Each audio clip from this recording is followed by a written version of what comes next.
Graça e paz novamente, para que também chegue o nosso graça e paz de Deus, nosso Pai, do Senhor Jesus Cristo, para com aqueles da transmissão, que acompanham a transmissão.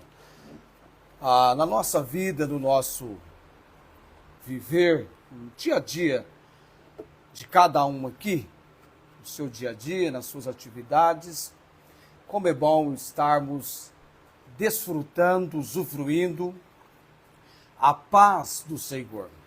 Nós falamos graça e paz, paz do Senhor. Jesus Cristo falou em paz no seu ministério público, já chegando no final, no terceiro ano, já próximo do momento dele cumprir a obra redentora. Ele diz para os seus discípulos, João capítulo 14, versículo 27, deixo-vos a minha paz vou-la dou, não a dou como um mundo. Há uma paz. Nós almejamos a paz das pazes, a paz de Deus. Amém. Isaías 26, 3 diz, tu conservarás em paz aquele cuja mente está firme em ti. Confiar no Senhor. O versículo 4 de Isaías 26, confiai no Senhor perpetuamente, porque o Senhor nosso Deus é uma rocha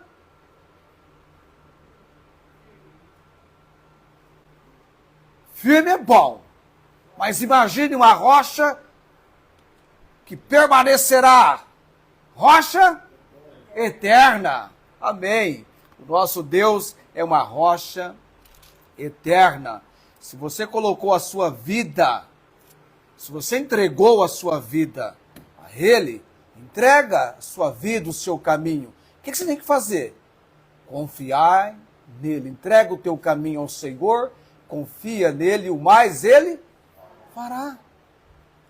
O melhor cuidado, provisão e direção para nossas vidas não está com os homens mais sábios do nosso país, da nossa nação ou do universo, mas está com o Deus Altíssimo no poder da sua palavra. Amém?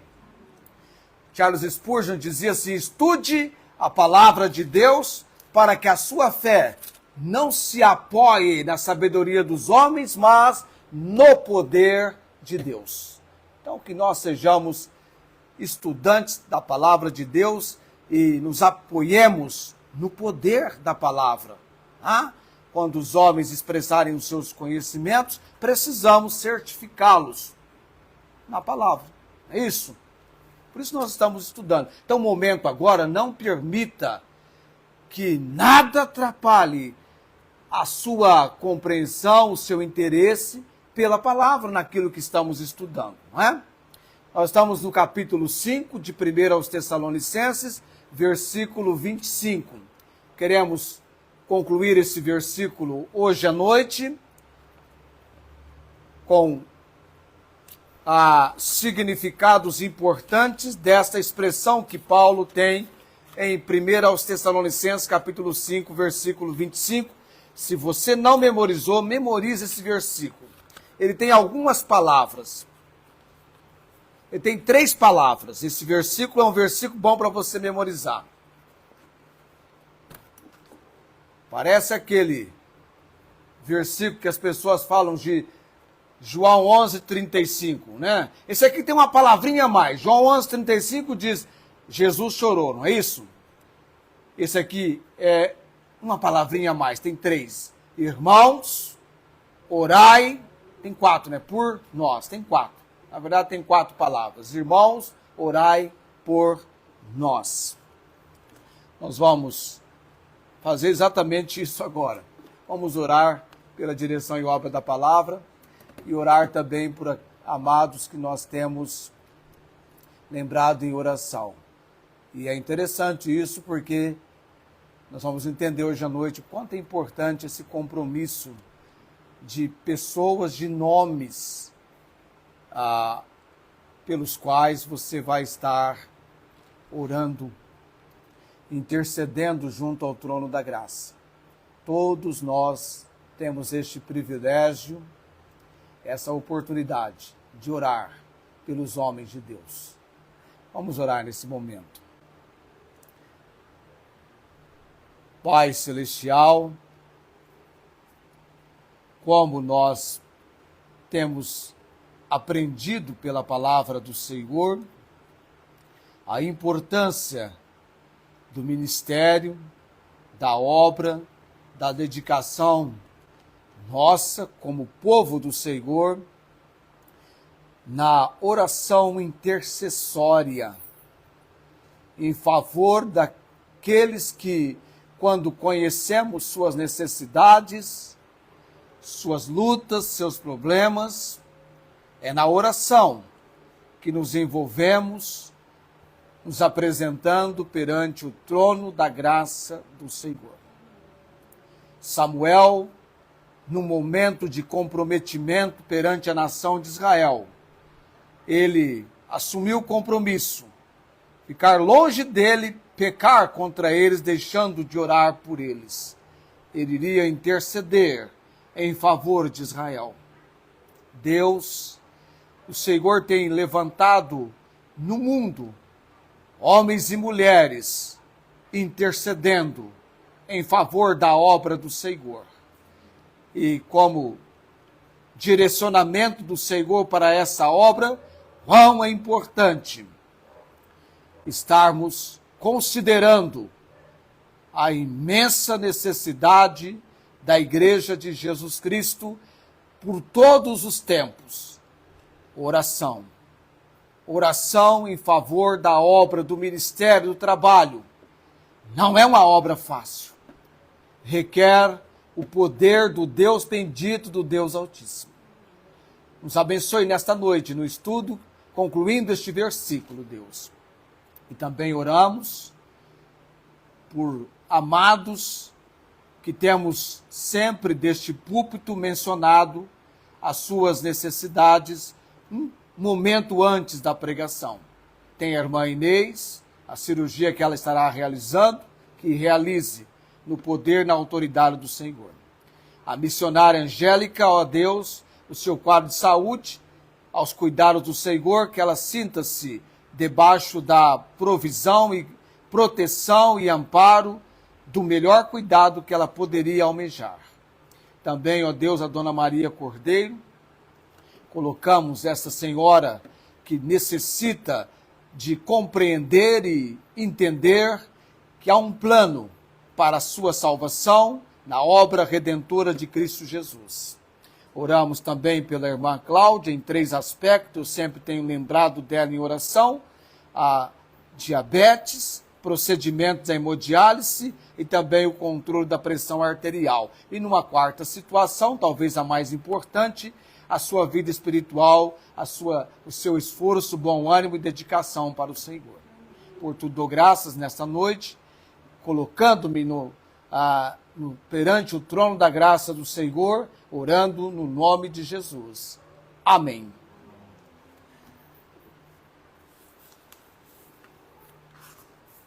Com a sua Bíblia aberta em 1 aos Tessalonicenses, mantenha ela aberta no texto, embora você já memorizou o versículo. Quantos aqui já memorizaram o versículo? 4 palavras: irmãos, orai por nós. Facinho de você memorizar esse versículo e você lembrar desse texto. No âmbito geral, que vai envolver o versículo 25, 26, 27 e 28, que leva-nos à conclusão da primeira carta de Paulo aos Tessalonicenses, é o desafio fraternal de Paulo para com a igreja de Tessalônica. Então, não apenas o versículo 25, mas 26, 27 e 28. Há um desafio fraternal dele para com esses amados, finalizando a carta. E ele introduziu no capítulo 5 um dos assuntos mais urgentes, necessário que você tenha compreensão. Porque tudo o que acontece no mundo hoje é uma preparação, são sinais antecedendo a volta do Senhor Jesus Cristo, que envolve a sua pessoa, que envolve o seu viver, que envolve a realidade, o contexto que nós vivemos. Levanta a sua mão, se você realmente está esperando Jesus Cristo voltar. Amém. Unanimidade, hein? Amém, unanimidade. E aí? Você está preparado? Você está preparado? Você fica contente? Só você da sua casa aí e os outros ficarem? Dá para ficar contente? Não dá. Não dá. E o que é que você vai fazer pelos seus entes queridos? Tá aí, orar. Orar pelos seus entes queridos. Paulo enfatiza a importância, e é uma ordem, mas aqui está dizendo, olha, Paulo, Silvano e Timóteo, os homens usados por Deus para a obra, e Paulo, escrevendo a epístola, escreve no nome deles, Paulo, Silvano e Timóteo. E finalizando num dos momentos mais marcantes da carta, falando a respeito daquilo que veio sendo desenvolvido em cada capítulo. Estamos aguardando a volta, a vinda do Senhor Jesus Cristo. Ele desenvolve em cada capítulo. A primeira carta que Paulo escreveu foi para a igreja na Macedônia, a igreja aos Tessalonicenses. E ele está concluindo, chegando no término da carta. Então ele, no versículo, está finalizando. No desafio fraternal. Irmãos, orai por nós. E nós vimos a importância disso. Que requer o fato de ser a oração intercessória. E Paulo, não é apenas nessa carta que ele menciona ordenando, desafiando, apelando para a igreja orar por ele e por outros que com ele estavam. Outras cartas, nós vimos isso a semana passada. 2 Tessalonicenses, Filipenses, Colossenses, ele faz isso. Agora eu quero tratar hoje à noite sobre significados importantes no contexto bíblico da expressão orai por nós. É uma oração de intercessão. Como eu mencionei, é uma oração que você vai orar em favor de outra pessoa. Não é uma petição, não é você pedindo ou orando por você mesmo. Você vai estar orando em favor. E aqui o aspecto é da liderança dos servos que estão na obra do Senhor. No nosso caso aqui, a nossa igreja, então, orando pelo seu pastor. Irmãos, orai por mim, eu poderia dizer. Irmãos, orai por mim. Intercedo em meu favor. A oração era uma prática tão contínua, eu mencionei isso na quarta-feira, porque eu falei no arquivo missionário do pastor Charles Haddon Spurgeon. E eu já mencionei várias vezes aqui que o segredo, quando ele mencionou do ministério dele, foi que Deus lhe deu um povo que verdadeiramente orava. E certa vez Spurgeon disse à sua congregação que Deus me ajude se deixarem de orar por mim, que me avisem, pois naquele dia terei de parar de pregar. Isso lá nos anos de 1800 e alguma coisa, antes da morte dele. Que desafio, que apelo de Spurgeon para a sua congregação. Me avisem quando vocês pararem de orar por mim, porque naquele dia deixarei ou terei de parar de pregar. Deixe-me saber quando se propuserem a cessar suas orações a meu favor, pois então exclamarei, Deus, dá-me o túmulo nesse dia, e durma eu no pó. Amém? A importância da oração. Quando o pregador, o servo de Deus, se coloca por detrás desse púlpito para proferir a palavra de Deus, requer poder espiritual. Você pode estudar o que for, comunicação, oratória, retórica. Mas nada se compara à obra do poder de Deus. Isso vem para o homem e mulher de Deus através da oração. Por isso, Paulo, você viu a semana passada eu mencionando textos. Orai para que me seja dada a palavra no abrir da minha boca. E aqui com os homens, quando vou fazer petição, irmãos, orem por mim, para que Deus me conduza nas palavras, que haja uma coordenação do meu pensamento, uma obra do Espírito Santo, para que eu possa, então, com clareza, apresentar a porção lida, estudada, meditada, para a pregação da palavra. Eu falo de Spurgeon pedindo isso, requerendo, solicitando, e olha que eu estou quase mudando a minha idade, porque com 57 anos, devido à debilitação física, enfraquecimento, a saúde tão debilitada, Spurgeon partiu para a eternidade. Mas como Abel, ainda hoje, ele fala, tal como Abel. As pregações, tanto que Deus o levou a escrever, continua tendo a sua notabilidade, a sua repercussão nos nossos dias. Orai por nós é uma oração de intercessão, sim. O apóstolo pede para a congregação, os salvos da Tessalônica. E era uma igreja nova, amados. O que Paulo está mostrando aqui para nós em primeiro lugar? Que ninguém é autossuficiente e que a oração é vital para o ministério. O mais recente convertido que aprende a orar e orar pelo seu pastor é muito importante. Necessita de oração. Como é bom. Eu tinha um irmão aqui em Barretos, que aquele irmão quando acordava de madrugada, já idoso, ele orava por mim. E no dia que aquele irmão partiu para a eternidade, eu, lá no íntimo do meu ser, Deus partiu, fiquei sem um intercessor, alguém que orava por mim. E numa das ocasiões, eu deixei de ir para um trabalho na segunda-feira em Guaíra, porque eu disse, Deus, eu tenho uma reunião com o irmão Luiz, já vou aproveitar nesse nosso tempo de oração, para que ele ore por mim. Eu estou transferindo a viagem de segunda para terça. Eu cheguei lá, irmão, ore por mim, eu tenho um trabalho em Guaíra amanhã, ore por mim. E ele orou.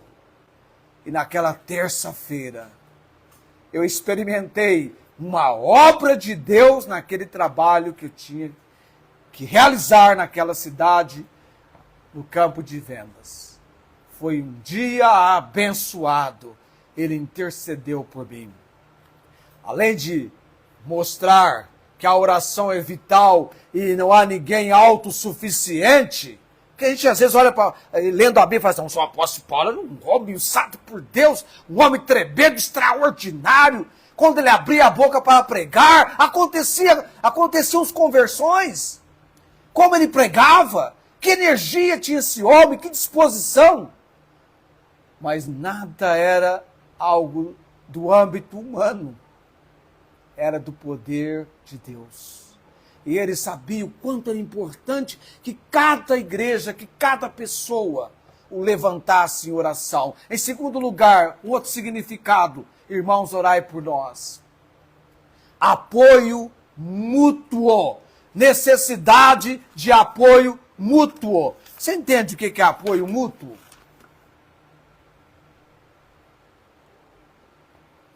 Quando eu falo em algo mútuo,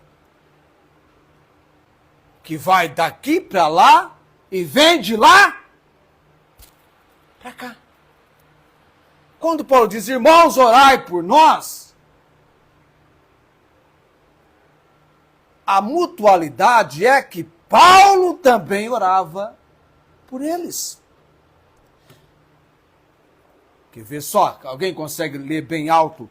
A 1 Tessalonicenses, capítulo 1, versículo 3 e 4.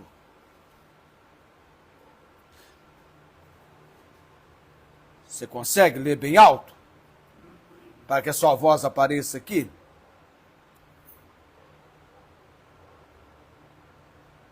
capítulo 1, versículo 3 e 4. Recordando-nos diante do nosso Deus e Pai da operosidade da vossa fé, da abnegação do vosso amor e da firmeza da vossa esperança em nosso Senhor Jesus Cristo. Tá. Tá, segura um pouquinho. É que, na verdade, seria o versículo 2 e 3. Seria o 3, tá? Versículo 2. Damos sempre graças a Deus por todos vós, mencionando-vos em nossas orações e sem cessar. Veja o que Paulo está dizendo aqui, começando a carta. Ele orava sem cessar, lembrando, sempre damos graças a Deus por vós, fazendo menção de vós em nossas orações. Então, apoio mútuo, a mutualidade. Em Filipenses capítulo 1, versículo 3 e 4, dou graças ao meu Deus todas as vezes que me lembro de vós. Versículo 4, fazendo sempre com alegria oração por vós em todas as minhas súplicas. Paulo estava orando pelas igrejas e queria que as igrejas orassem por ele. Apoio mútuo de ambas as partes. A cooperação mútua. Paulo, apesar de ser uma autoridade, como de fato ele foi, não se considerava acima da necessidade da oração e do apoio da comunidade cristã. Isso demonstra o quê? A importância desse interrelacionamento, do cuidado mútuo no corpo de Cristo. Vou colocar assim melhor, eu vou orar por você e você vai estar orando por mim. Deus, use o pastor João pregando, dá-lhe habilidade. Você já pode começar a orar na segunda-feira, porque segunda-feira é dia da gente começar a trabalhar os estudos que vem para o domingo. E veja lá você como eu preciso da sua oração. Eu estou na palavra agora, graças a Deus, por toda a semana. Por toda a semana. Precisamos trabalhar na obra. Paulo disse que recebeu a graça de Deus que o fez trabalhar mais do que todos os outros. Mas foi a graça de Deus. Então orem. Vamos orar por você. Esse apoio mútuo. Mútuo. Sob tua necessidade, comece a orar. Comece a orar. Colocar diante do Senhor. Física, uma situação, parte física. Tem um pastor aqui em Barretos que ele, implantando o seu trabalho à igreja, ele foi visitar uma jovem no hospital e começou a acompanhar. Aquela jovem estava sem uma igreja para estar servindo o Senhor, estava desigrejada, e ele orando, e no momento ele disse assim, olha, domingo, ela estava no hospital, hospitalizada, mal de saúde, domingo você vai estar conosco. E realmente naquele domingo aquela jovem foi para, teve alta do hospital e veio para o culto. E ela apreciou como foi importante o cuidado, foi a única pessoa de liderança que foi visitá-la, que estendeu o cuidado e trabalhou e tal. E ela está nessa igreja. Você acha que ela vai sair facilmente dessa igreja? Não. Ela teve um cuidado especial daquele pastor. Ele é o pastor dela, que deve velar e cuidar. Mais ou menos assim. Então, se você tem uma necessidade, pode mandar, pode escrever lá no grupo da igreja. Eu vendo, eu vou estar colocando em oração. Tá? Pode fazer isso. Isso é muito importante. E diante de uma situação difícil, eu gosto do Spurgeon porque tem umas frases interessantes, né? A distância entre o problema e a solução é a distância entre o joelho e o chão. Ou seja, a oração. Entrou em dificuldade, em crise, em contratempo, em percalço, está sentindo muito calor? Pode orar. Deus, está quente demais, Senhor, misericórdia. E de repente você vai receber um refrigério, um recurso, tá? Imagina eu aqui então, né? Estou quase suando aqui. Oração, oração. Orar. E não fique com vergonha de mencionar que alguém ore por você. Deve pedir oração. Tá? Qualquer necessidade, mencione. Olha, ora por mim, está acontecendo assim. A igreja deve apoiar seus líderes e uns aos outros em oração. É um grande apoio uns aos outros em oração. Irmãs, estamos orando, fortalecendo-se mutuamente. Tá? Então tem irmão que vai ficando distante. Opa, Deus, está acontecendo. Eu lembro-me na época da pandemia, como foi difícil o isolamento, não é? E alguns até nós perdemos o contato. Porque quando eu fazia as lives, aí era coração subindo, joinha, e aí a gente via ali os irmãos participando, tá? Mas alguns ficaram distantes. O isolamento foi tão grande que alguns nós perdemos o contato. E aí o fortalecimento vai entrando em enfraquecimento. E aqui você tem no contexto aqui da epístola a expectativa pela volta de Cristo. E a oração se torna ainda mais crucial para que aconteça o fato de você perseverar e viver de forma digna. Não é fácil você manter avante. Não é fácil. Tantas coisas querem roubar a sua disposição, a sua alegria, o seu interesse, o seu entusiasmo. E vem! Nós temos uma luta diária. Então, primeiro, essa questão da oração ser vital e ninguém é autossuficiente. Segundo, a necessidade de apoio mútuo, essa expressão, irmãos, orai por nós. Terceiro, a igreja deve apoiar os seus líderes e uns aos outros em oração, fortalecendo-se mutuamente. O outro fato é a volta de Cristo. E a oração torna mais crucial para você perseverar e viver de forma digna. E um outro fato, o reconhecimento do poder da oração.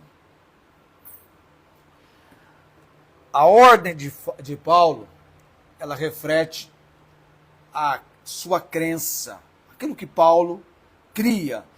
E é uma crença profunda de um poder transformador e protetor da oração.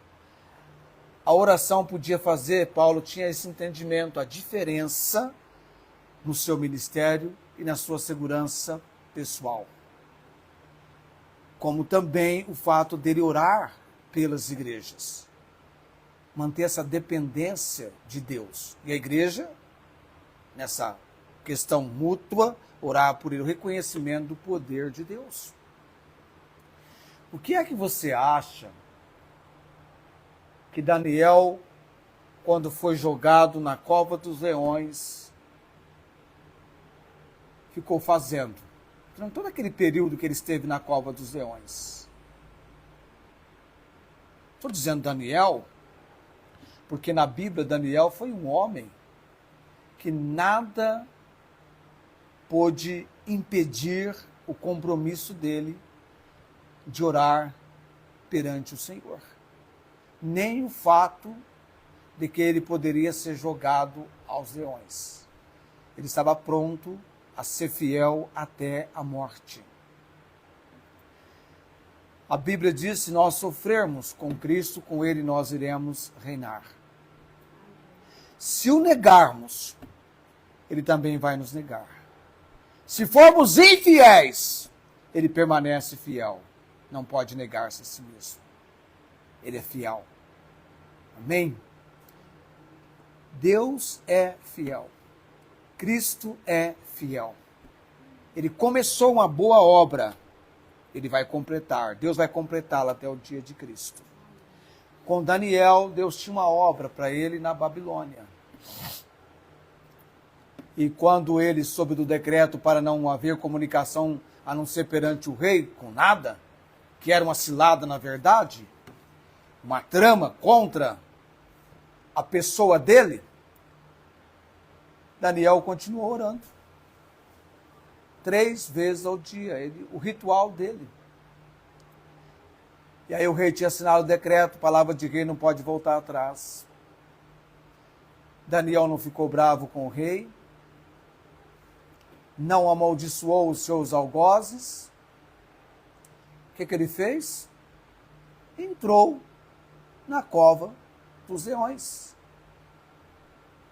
com a imensa seriedade de um homem de Deus, perante o maior desafio naquele momento da sua vida.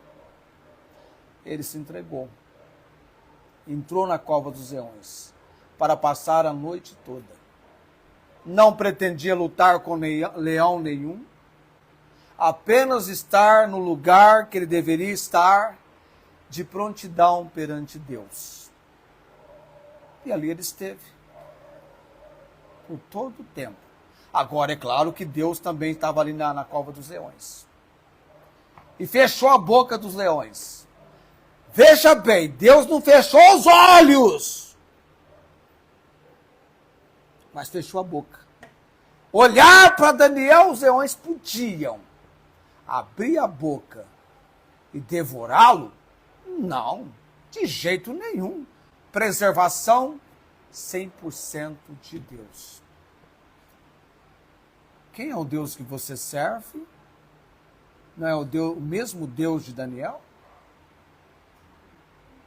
E às vezes você vai exatamente para a cova dos leões. Não literalmente, mas de maneira figurada. Você fica numa situação completamente onde esgotam-se as possibilidades do possível. Você fica no impossível. Não é para você desesperar. Você viu quem passou a noite toda velando por Daniel e até falando com o Deus de Daniel? O rei. O rei não dormiu, ficou em prontidão, falando com o Deus de Daniel. Foi importante? Claro que foi importante. Olha a comoção desse homem quando deparou com o agir do Deus de Daniel. Irmãos, o nosso Deus, ele reina com poder e majestade. Ele se vestiu de poder. O mundo está firmado e não poderá vacilar. O trono dele permanece para todo sempre. Lá dos altos céus, nos contempla aqui neste momento, pequenina igreja, pequenino grupo, mas estamos diante daquele que é declarado grande ao Senhor. Amém? Grande ao Senhor. Nós somos um grupo pequeno. Mas aquele que é dono do ouro e da prata, ele é grande, grande ao Senhor. Que ele seja grande na sua vida. Que ele seja grande nos seus planos, nas suas decisões. Detalhe. Começa com o impossível. Difícil. E então será feito. Diz que as coisas, quando vêm com muita facilidade, você tem que ficar meio esperto, meio atento. Tem que ficar meio atento. Porque onde vem a palavra do Senhor, vem a obra do maligno. A Bíblia diz que nos últimos dias, o povo de Deus vai dar ouvido a espíritos enganadores, a doutrina de demônios. E já está correndo o mundo inteiro os ensinos falsos, para confundir, para enganar. A sutileza do maligno não foi apenas no Éden com Eva, ela tem avançado pelo mundo. Um outro fato do significado, irmãos, orai por nós, parceria no evangelismo.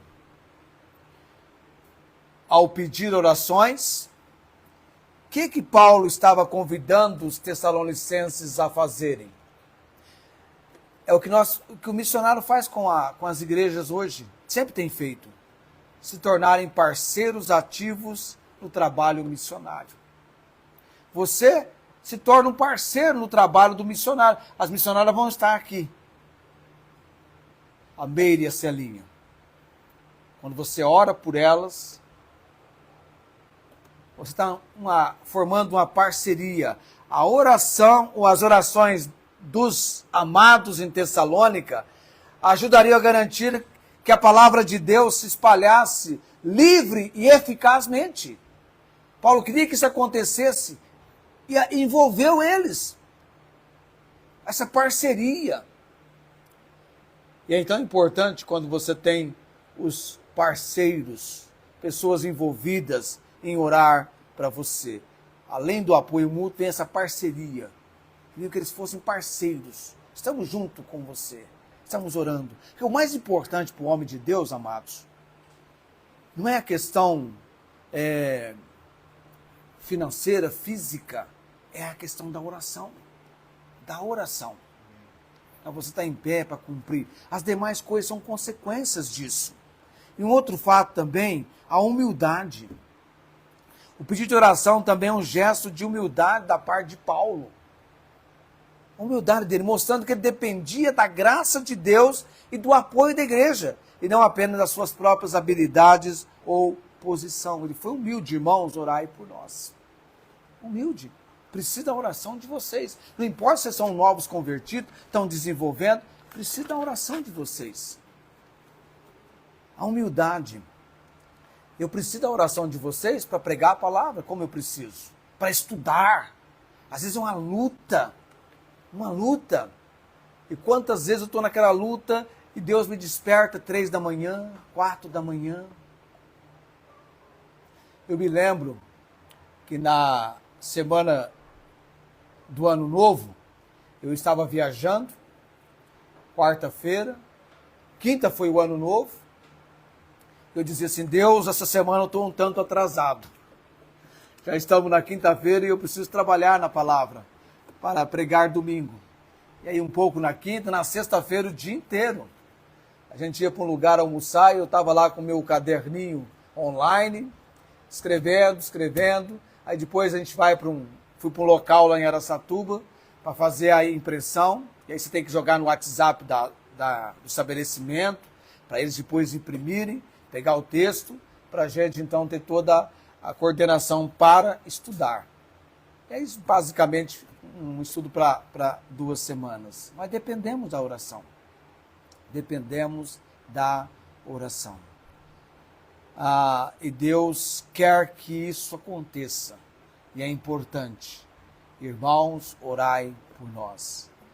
Esse irmãos, orai por nós nos lembra da importância da oração intercessória contínua. Não é só um momento orar uma vez só e pronto, acabou. É sempre, é contínuo. Continuamente você vai estar orando por alguns nomes pelos quais você diariamente, constantemente ora. Especialmente por aqueles que estão servindo na obra do Senhor. Aqui você pode orar para o grupo de louvor, pastor, missionário. Irmão que vai pregar, você vai orar por ele quando ele for pregar. Então envolve essa questão daqueles que estão servindo na obra, essa é a importância da oração. Também como parte da vigilância da vida cristã. Por que tem que vigiar? Porque você não sabe a hora que Cristo vai voltar. Você não sabe a hora. Vigiai e orai para que não entreis em tentação. O espírito está pronto, mas a carne, coitadinha da nossa carne, né? Ela é fraca. Nossa carne é fraca. E também nós estamos aguardando a volta de Cristo. Então a ordem de Paulo para que orassem por ele e os seus companheiros era um apelo por apoio espiritual contínuo. Eu quero ter o apoio espiritual contínuo de vocês orando por mim. Não apenas isso. Mas o que aconteceria com a igreja se ela se entregasse a esse apelo? Haveria o que então? Uma unidade que seria destacada da igreja. Estamos orando por Paulo. E geralmente quando você ora por alguém, você procura ter informações daquela pessoa. E além disso também, a eficácia da oração coletiva no avanço do evangelho. Isso é muito importante. Foi importante naquele momento, é importante também agora. Imagina, nós temos planos, nós temos intentos, e aí isso aqui não é empresa não, irmãos. Igreja não é uma empresa. ela é uma organização, ela é um organismo e uma organização, mas não pode ser tratada como uma empresa, porque nós dependemos de um poder que não está em nós, está em Deus. Nós dependemos de Deus. O Espírito Santo é o Espírito que guia, que faz o direcionamento da Igreja de Jesus Cristo. Nós somos apenas servos. O pastor não é dono da igreja. A igreja não é empresa. Toda rentabilidade, todo recurso que entra na igreja é um recurso de Deus, para a obra de Deus. Amém? Para a obra de Deus. Cada contribuição, cada pequeníssimo centavo. Eu e o Rafael, nós fomos lá no apartamento da Celinha, que ela queria que a gente... vocês podem desmontar um guarda-roupa? Eu falei, opa, desmontar não tem problema não, desmontar é fácil, não é? Qualquer um desmonta alguma coisa. Mandar desmontar um carro, eu desmonto. Agora, por favor, não me peça, não me solicite para montar nenhum motor de carro. Montar o guarda-roupa, nós chegamos lá e o Rafael. Pegamos umas ferramentas lá e desmontamos com um certo cuidado, que alguém estava interessado e ela vendeu por R$100. E nós fomos lá de livre e espontânea vontade, sem nenhuma pressão, queríamos estender a nossa colaboração, estendemos. Foi um tempo muito bom naquela manhã do dia 2 de janeiro, na sexta-feira. Estava nubladinho, fresquinho o tempo. Você lembra, Rafael, disso? Só que a Celinha falou assim, se a mulher me pagar, eu vou mandar para a igreja. Ela deu para a igreja, prometeu dar para a igreja. Ela fez igualzinho a Ananias e Safira. Igualzinho. Se pagar, eu mando lá para a igreja. E aí, essa semana, ela mandou no meu Pix. Exatamente o que ela recebeu. Ela não mandou 90, ela mandou 100. Ela mandou 100. Aí eu fiz a transferência e coloquei lá, fiz a transferência para a igreja. Eu uso aqui, o QR Code, eu fiz a transferência.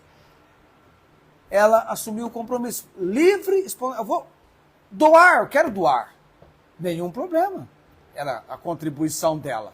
A Bíblia diz, dai, ser-vos-á dado. Elas têm recebido o sustento, parte do sustento missionário nosso aqui. Que bênção poder também contribuir na obra do Senhor. E a nossa igreja tem sido abençoada nesse sentido, com os nossos compromissos, ainda que sejamos pequenos, né? Aí no mundo fala pequenas empresas, grandes negócios, né? Aqui é a igreja pequenina de um Deus que é grande. Amém. De um Deus que é poderoso. A obra é dele, ele usa conforme apraz a ele a maneira como nós devemos trabalhar, tá? Então, fique animado, vamos orar por você, você vai orar por nós. Olha que compromisso bom para trazer o esforço, o bom ânimo e dedicação. Isso é um fato importante. A semana que vem nós vamos ver a questão. É a semana que vem mesmo? É a semana que vem.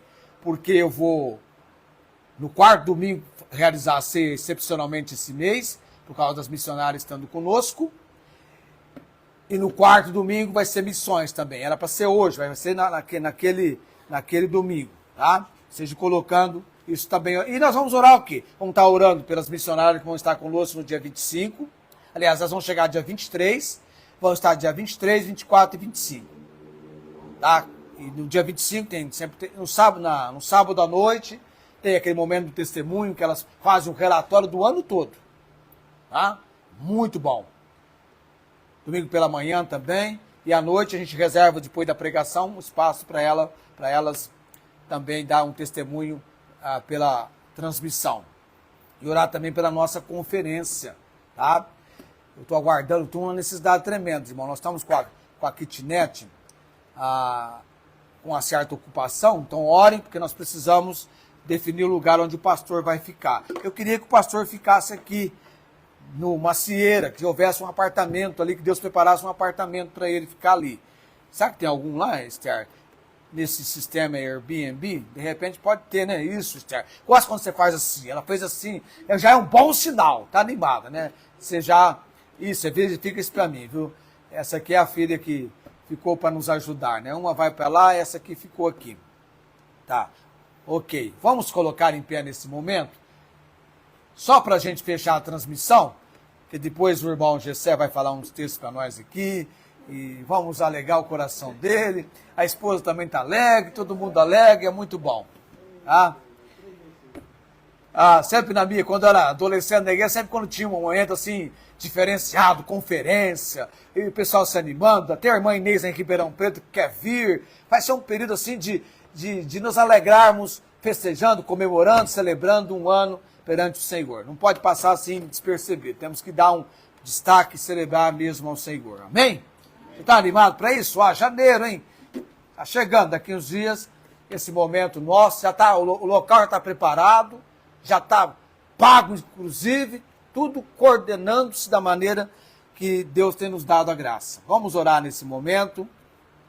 E, por favor, não esqueça, orem por nós. Irmãos, orai por nós. Grave esse versículo. Irmãos, orai por nós. 1 Tessalonicenses 5:25.